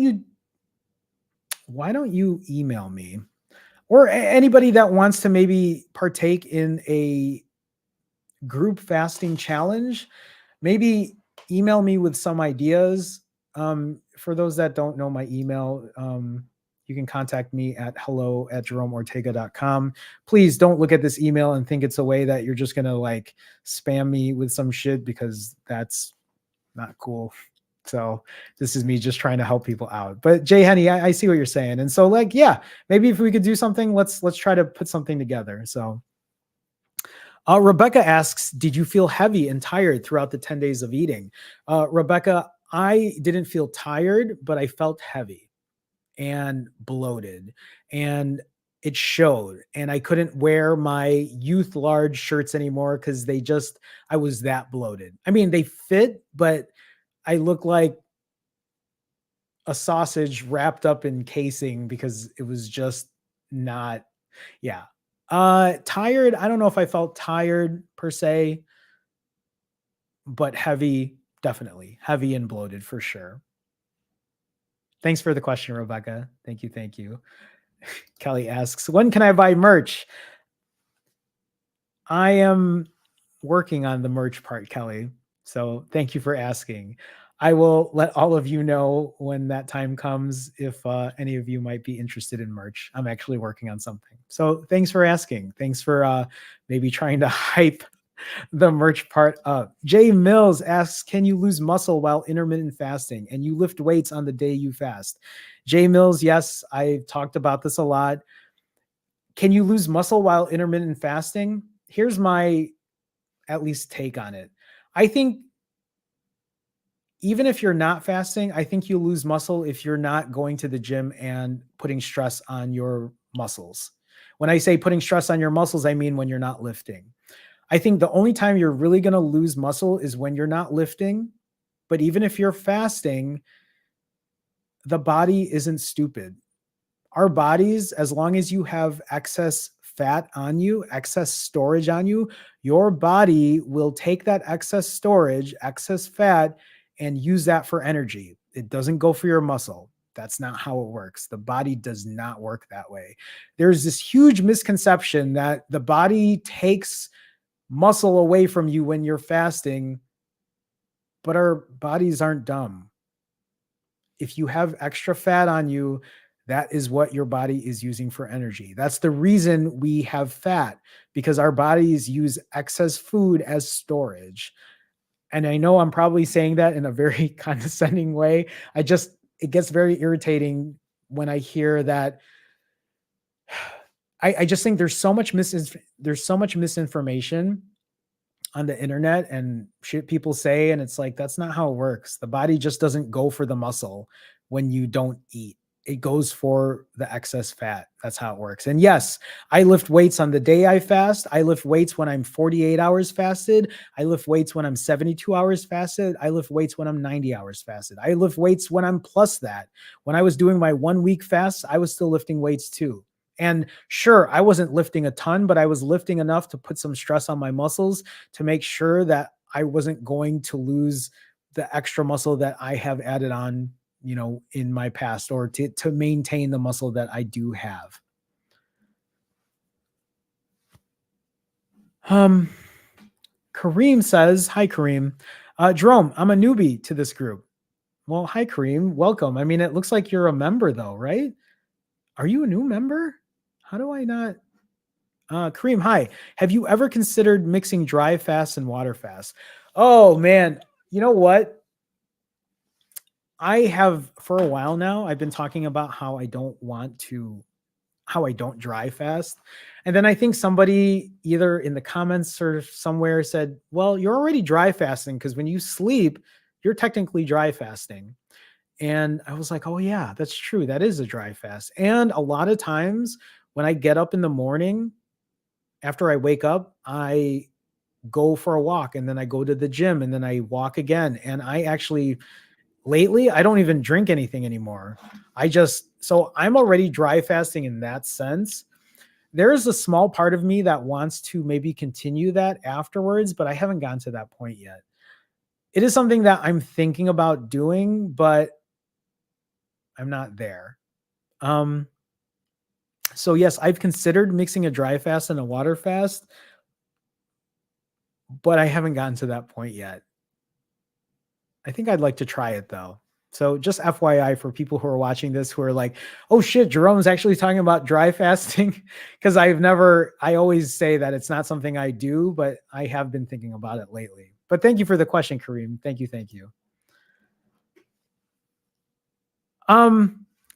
That might be it. This is actually a shorter stream than normal. So I do think I went through all those questions there. Oh, wait. Johnny. Hi, Johnny. Sorry. I just saw your question. Johnny Junya 83 says, Jerome, how's it going, bro? I'm good, bro. Are you seeing a therapist during the maintenance phase, just in case? I've been seeing a therapist, Johnny, I've been seeing the same therapist for probably over a year and a half now. I have to check when I first started seeing this therapist, but for over a year and a half, I would say at least. And at one point, I was seeing 2 therapists. During the process, I see my therapist still. Yeah, I'm the same way. Mental health is so important. I agree, Johnny. Completely important. And that's why I continue seeing my therapist. I think it's super important. I think that it is very helpful for me in doing what I'm doing. Seeing my therapist, it's great because she reminds me to keep remembering that I need to value myself for who I am, no matter what the weight on the scale says. Scratcher asks, what is mimicking a fast? I just meant because I fast for 90 hours doesn't mean you should fast for 90 hours. Just because I refeed for 4 hours doesn't mean you should refeed for 4 hours. Just because I refeed at 6,000 calories doesn't mean you should refeed for 6,000 calories. What I mean by mimicking a fast is don't do what I do. You shouldn't do what I do. You need to figure out what works for you. You need to figure that out through trial and error. it doesn't mean you can't start by trying something similar, but ultimately you should be doing what works for you. And when I say what works for you, it just doesn't mean that it's whatever the weight on the scale says. What works for you doesn't mean that it should just be that the scale goes down and down and down. When I say what works for you, I'm also talking about how you feel mentally. Can you physically still work and enjoy life and be with friends and have a social life and do all the things that you need to do while you're fasting? I do what I do because it works for me. When I coach people, I tell them they need to do what works for them, and we try to figure that process out, whether it's a 16:8 or whether it's a 168. Oh, wow. I didn't realize that. A 16:8 and 168, because 168 hours is 1 week, and then a 16:8 is obviously a 16-hour fast and an 8-hour refeed. Okay, anyway, I'm getting, Scratcher, I hope that makes sense. Monroe, where do I start? Monroe, I tell this to a lot of people. You just start. You hit your fasting timer and you just start. Whether that's a 12-hour fast, whether that's a 16-hour fast. Remember, when you're sleeping, you're already fasting. You've already started your fast when you're sleeping. So what I would do, let's say you eat dinner. When you finish swallowing that last bite for dinner, hit your fasting timer and start fasting. And then when you eat again, hit your timer, eat, and then hit the timer again and start fasting. That is how you build consistency while fasting. That is how you build discipline. That is how you build experience. Monroe, if you want, feel free to check the link in the description. You can sign up for a 15-minute consultation with me. It's one-on-one, it's free. And I am not just talking to Monroe here. I'm talking to anyone else. If you just want to talk to me for 15 minutes, my job is to help people. And if I can do that, I would love to do that. I think it throws some people off when they realize that they can talk to me for 15 minutes for free. And this isn't also, by the way, this doesn't mean you get to talk to me for 15 minutes every day. This is just a one-time thing. But I do offer that for people who might just want a little info on maybe what coaching looks like, or if it's just to talk to me and ask a question and maybe just try to iron some things out. So Monroe, just FYI, that's out there just in case. Scratcher, you get it? Okay, good. Mauricio is asking, Jerome, thanks for sharing your journey. One question for a person who needs to lose 20 kilo. Do you recommend 70 or a rolling 90 fast? I do OMAD and 48s constantly. Thank you. Mauricio, I'm going to tell you the same thing I've been telling everyone. If you need to lose 20 kilo, what is that, 40 something pounds? What I recommend for you, and you're going to hate this answer, but what I'm going to recommend for you is to do what you think is best. You are going to have to play this out through trial and error. If you're asking for a straight up recommendation on whether it's 70 or 90, I'm going to tell you to do a 90. If you can physically do a 90, why not do it? You know you're going to lose more weight if you can fast for 90 hours versus 70. So why not do a 90? But the other side of this coin is, if you feel like a 90 is too much, if it's mentally taxing, do a 70. And here's the thing too. This is the thing that I think a lot of people keep forgetting, is that they think that once they do a 70 or a 90 and it's a rolling, that they're going to have to just keep doing it over and over and over. And even though I did, it doesn't mean that you have to. A lot of people will tell themselves, I'm going to do a rolling 72 or a rolling 90, and then realize it's too much for them. And then they leave and they're gone and I never hear from them again. And I think that's tough. And I get that, but it also doesn't mean that you can't do a 90-hour fast and then maybe the next one is a 72, or maybe you do a 90-hour fast and then you're like, man, that was a lot. And I don't know if I want to do another 90 again. Then you go ahead and do a 23, or you do a 36, or you do something in between a 16-hour fast and a 90-hour fast. The great thing about fasting is it's super flexible. It can be whatever you want it to be. Your refeed length can be whatever you want it to be, but you also have to be mindful. If you do a 16-hour fast, it doesn't mean you get to eat whatever you want all day, because a 16-hour fast isn't going to be long enough to compensate for all the food you ate. The reason I eat as much as I do is because I fast for 90 hours, or I have fasted for 90 hours that allowed me to still lose weight. So for you, even though you're doing OMAD and 48s constantly, when you say you're doing 48s, Mauricio, are you losing weight doing 48s, or are you sustaining your weight? Are you maintaining your weight?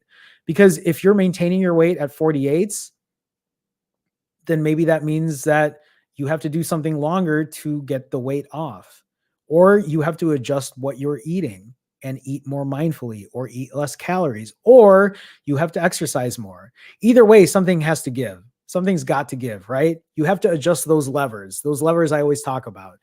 You have your fasting lever, your exercise lever, and then your diet lever, right? Why am I forgetting my own levers? Yeah, you have to control what you're eating. If you're not good at eating like I am, I eat way too much. My lever is down here, but my fasting lever is super high. So that pretty much compensates. And my exercise lever is pretty high too. So hopefully that helps, Mauricio. Hi, Alina. I know this isn't a question, but I think she has something very insightful. Dry fasting, it really helped me. It really helped that I started slow, maybe only 4 hours after waking up, then eventually 24 hours, then 36 hours.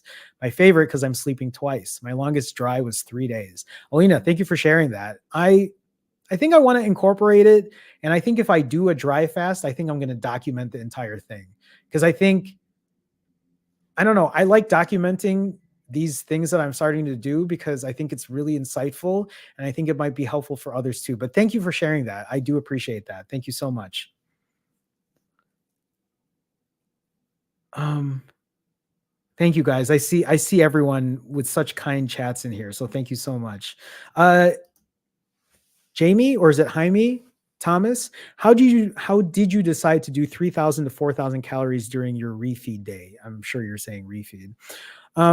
Jamie, Jaime, if you came late or you're new to my channel, first of all, I don't eat 3 to 4,000. I eat 5 to 6,000. Sometimes I eat 7,000. And I do that within the time span of anywhere between a 3-ish hour refeed to maybe 6-ish hours. I didn't decide on eating 5 to 6,000 calories. I eat to satiety, meaning I eat until I feel full. If you're wondering, holy shit, that's a lot of calories, that's because it is, because I think a lot of people eat way less than I do. I do deal with an eating disorder. I binge eat, but these aren't binges that I'm performing. I just tend to be a very big eater. Even though I'm 5'3" and, you know, my maintenance weight is in the high 130s to low 140s, I can still put it down. I can still easily put it down. So I didn't really decide on it. That's just the way I eat. So for you, if you're fasting and you're wondering how much you should eat, I always need to remind people, do not eat the way I eat. Don't eat 6,000 calories. Do not stuff yourself with food. If anything, just make sure what you're eating. If you eat clean, eat clean. If you're eating at some sort of caloric deficit, then do that. I mean, you got to do what works for you, but I do recommend eating as clean as possible. I'm never going to say not to do that. I do think that's important. I don't think I have much more to say than that. So, Jaime, Jamie, hopefully that's helpful. Thanks for the inspiration. I appreciate you. Thank you so much.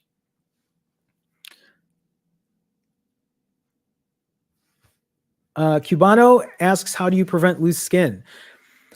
I'm not the person to ask this question for.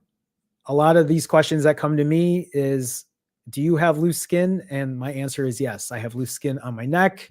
I have loose skin on my upper arms. I have loose skin on my stomach, especially my lower stomach. I have a lot of loose skin there. I have loose skin on my inner upper thighs.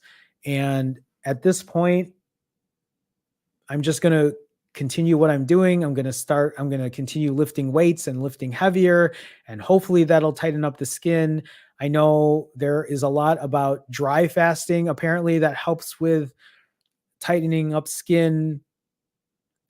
Fasting really clean, meaning just a straight water fast so that you can use autophagy to help with loose skin. But that's as far as I know. If anything, chat will probably be more helpful than me to answer that question. But Cubano, thank you for the question. Keisha, hi Keisha. I saw your comment earlier, by the way. Thank you for the kind words. Also, for anyone that's in here, just FYI, I do read all the comments. So after this stream, I do read through everything because I like hearing people's stories and what they have to share. And there's a lot of insightful information there. So please don't think the comments ever go unnoticed, because they don't. I read everything. Keisha says, hi Jerome, how did you mentally deal with receiving more attention after losing the weight versus when you were overweight? This is actually a really great question, Keisha. When I lose weight, it is really interesting how people treat you differently, because I know that when I was 220 to 235 pounds, I did get treated differently. People looked at me differently. But I also think that a lot of that had to do with how I carried myself, how I felt that people didn't want to talk to me, that people thought I was gross, that people thought I was disgusting and wanted nothing to do with me. And it sucks feeling that way, because I still feel that way sometimes. Sometimes I do feel gross, like feel disgusted with myself. And now that I've lost weight and I feel better about myself, I do feel more confident. I feel better in my skin. And I do think that shows differently in my demeanor and my personality. I'm more outgoing. I'm with friends more. I go out more. And I do think a lot of that has to do with just the way we carry ourselves. How do I mentally deal with receiving more attention? I don't know. I think I just try to be myself and understand that that's kind of how things are sometimes. To be honest, I don't really get a ton of attention. I think I keep to myself. Even though I live in the city and I'm here in Chicago and I'm out and about and I love doing things, it's not that people come up to me very often. It doesn't really happen that much. If anything, I'm just cordial with people and that's about it. So that's kind of where I'm at with that. I know that probably doesn't answer the question that you are looking for, but maybe in the future, I'll think about that more. Or if you want, take a look at that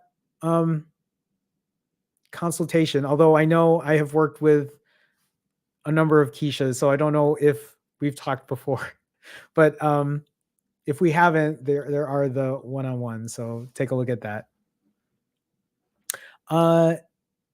Aiden asks, hey, Jerome, love your work. Thank you, Aiden. Have you ever thought of making a video explaining the concept of calories? A lot of people don't understand how they work, and the weight loss industry preys on them.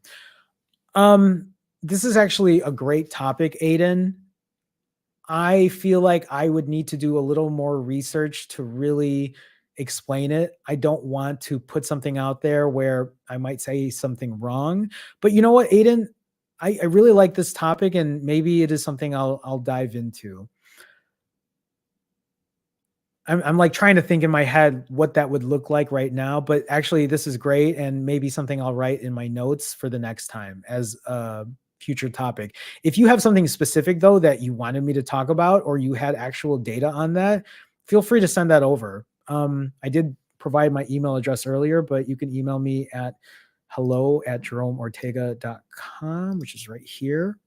So if you do have info or you have something specific you want to share, please feel free and do that. Andre with a $5 donation. Andre, thank you so much for the support. As always, J-Man, did you enjoy the 10 days as much as you thought you would? I did. It was great. I love my time. I love spending time with friends. I loved actually not having to work to be in front of this screen all day or to do my other jobs. So I did enjoy my time. I don't really know the next time I'm going to have this much time off except for the end of the year. At the end of November to beginning December, I'm going to be off for 10 days. And I think that'll be the last time I have something that long of time off. Appreciate all your efforts. Thank you, Andre. I appreciate you. I appreciate the support as always. Thank you so much. Thank you. Thank you.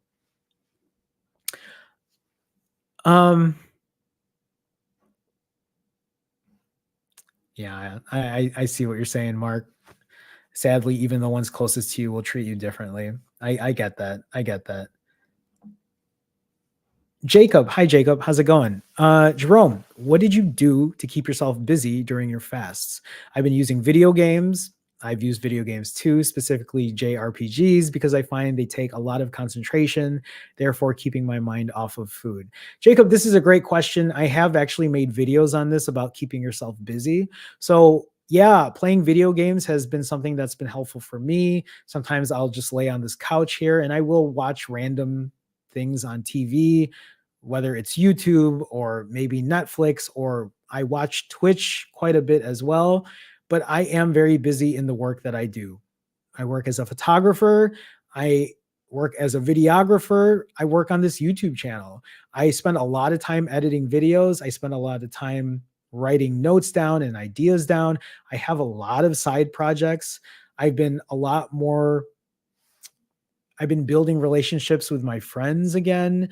I'm very much also a car guy, which I don't think I've ever shared here. So I like kind of, I don't know, just being with other people to talk about cars and hang out and do stuff. I think next week we're going to some cars and coffee thing, which I'm excited for. I keep myself busy going to work out. I take very long walks. I walk for an hour and a half. Sometimes I walk over 2 hours. That takes up a lot of my time. I go to the gym, and even though that's only 30 minutes, that's part of my routine. But keeping myself busy also means I have a very good routine. That means I sleep almost at the same time every night, because that helps me just have something very strict when it comes to my fasting. I know that the day goes by quicker when I do something like that. I'm trying to think of other things that keep me busy. I do sometimes just randomly walk into stores like Target and look at different clothes, because I like to buy clothes on clearance at Target in the boys section, because I can find a cool t-shirt for $3. I'm trying to think of other ways that keep me busy, and I know there are a ton that I do. I just can't really think of them in my mind right now, but those are just a couple of things, Jacob. So I appreciate the question. Thank you so much. Abdi has become a new YouTube member. Abdi, welcome to the Finally Fasting family. Thank you for your support. Again, I don't know which tier you signed up for, but if you did sign up for the autophagy membership, then I will see you this Wednesday on Wednesday's live stream. So thank you. Thank you.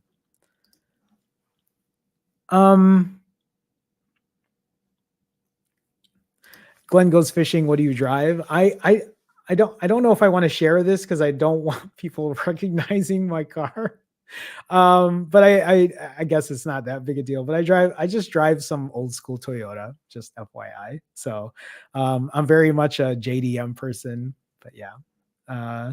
Anyway, OC asks, hi Jerome, loved your what you drink on your fast video. Thoughts on 5-hour energy with 4 calories? Small enough to be okay, or just no? OC, here's the thing, right? If you saw, right, I talked about how I don't drink Diet Mountain Dew on my fasts because they have calories in it. I think so here's the thing for me. I have a very hard rule when it comes to fasting for myself only. This doesn't apply to other people, but for me, if it has calories in it, I stay away from it. For you, OC, maybe those 5-hour energy drinks with only 4 calories, that might be negligible enough, especially depending on how long your fast is for. If you're doing a 90-hour fast and you're having this 5-hour energy drink maybe once every other day, or maybe once during the 4 days you're fasting, I mean, I guess I don't see anything wrong with it, but I will always bring this back to you. You won't know until you do it and until you try it. And if this helps you get through your prolonged fast, more power to you. There are two types of thought. There are two types of thoughts when it comes to this. One, if you are just trying to lose weight and just get that number on the scale down, then I don't think this is going to be the biggest deal breaker in the world. But if you are, number two, if you are trying to do this for autophagy and trying to do a clean, pure water fast, then obviously it's not something that you should look into. But if you are just looking to get the weight off right now, just like I am, when I lost 80 pounds in 5 months, on that video I posted, I talked about how I drank Diet Pop or a Diet Coke or a Diet Pepsi or a Diet Dr. Pepper or whatever, right? I drank that and I knew that I probably wasn't going to get the autophagy effects, but I knew that the scale, my weight on the scale was going to go down. And it obviously did, even while I drank that, even while I drank black coffee, even while I drank hot or iced unsweetened tea. I knew that it was going to move the scale down. I think someone asked me recently about sugar-free chewing gum, and I said the same thing.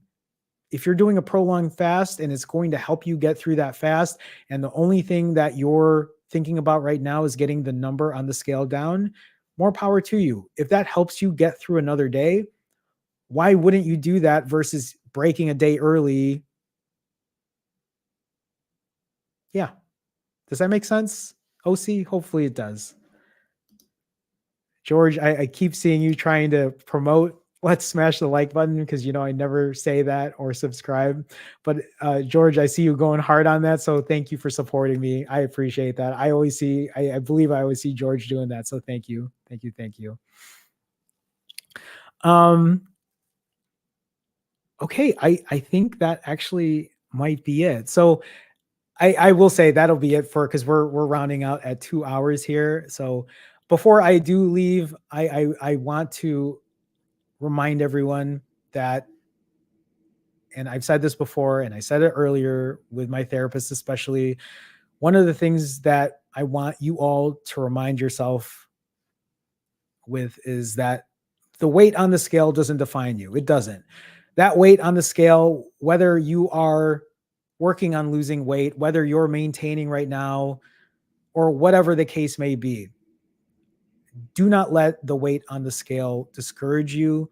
Don't let the weight on the scale define who you are or what you're worth. I've said this before. If I had a lot more worth when I weighed 220 and accepted myself and respected myself and loved myself for who I was then, I think this journey would have been a lot easier. I think I would have moved on this journey a lot quicker had I known that. So please remember that. Be kind to yourself when it comes to how you feel and what you're doing, and know that just because you stumble or fall doesn't mean that it's just time to give up and walk away from it. The second thing, and I want to keep reminding people, is that you're not alone. You're not alone when you're fasting.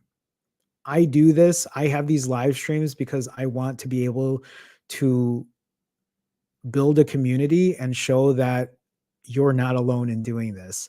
Yeah, I might have hit my maintenance weight, and even though I do, that isn't going to stop me from fasting. I'm showing this because I'm 45 and a half hours into my fast right now. And if you're sitting there thinking that these fasts are too hard and I can't do this by myself, and why does everyone else get to eat whatever they want and I don't, you're not alone. This has been my life forever. I can't tell you how many times I would tell myself, why am I the only one that's overweight? How come everyone else gets to eat whatever they want and look that way? Like, these are the things I told myself. And these are the things I told myself when I was 15, when I was 25. And these are the things I told myself when I was 42, 43, where I'm at right now, right? These are the things I told myself. Why do I have to go through all of this? And then I realize as I make these videos and as I talk to people and as I have these live streams, is I'm not the only one. And it makes me realize that I'm not alone.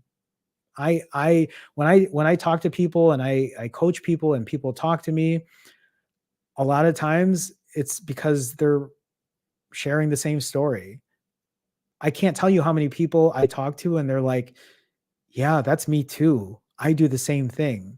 And for the longest time, when I used to binge eat, when I used to lock myself in my apartment and think the worst things of me, I thought I was the only person in the world that dealt with what I used to deal with.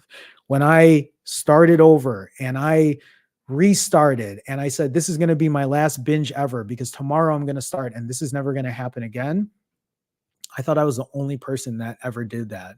And it was only until I shared my story that I realized, holy shit, this is a much bigger issue than I really thought. It made me realize I wasn't alone. And I'm emotional, like thinking about that like knowing that I'm not alone, that knowing that we can support each other is huge. And when I talk to people and I go through these coaching sessions, it makes me realize that, and I tell the people I coach the same thing. I tell them that I'm here to support them, but they support me too. When they share their stories and they share their struggles and they share what they're going through, it makes me realize this is why I'm doing what I'm doing. So I can help people. When I read about people who have said they've lost this much weight, or now their mindset is completely different, or they think about the way they lose weight or the way they see themselves in a much different light, I can't tell you how rewarding that is. And for me to be able to do that, that is invaluable. Like that's priceless. And if I can just continue to do that day in and day out, I would love to. And that's what I hope to do. So I do want to end this by saying you are not alone. This is going to be an everyday journey. Some days will be easier than others. Some days will be a complete struggle. Some days you go on a 10-day vacation and you gain 21 pounds. But it doesn't mean that you walk away from that. It doesn't mean that you stop being the person you are. It doesn't mean that because I gained 21 pounds, it makes me less of a person. It doesn't mean that I can't show up. It doesn't mean that I can't try and move forward. I want you to remember that as you're on your journey, as you lose weight, maintain it, or gain it, because it's going to happen.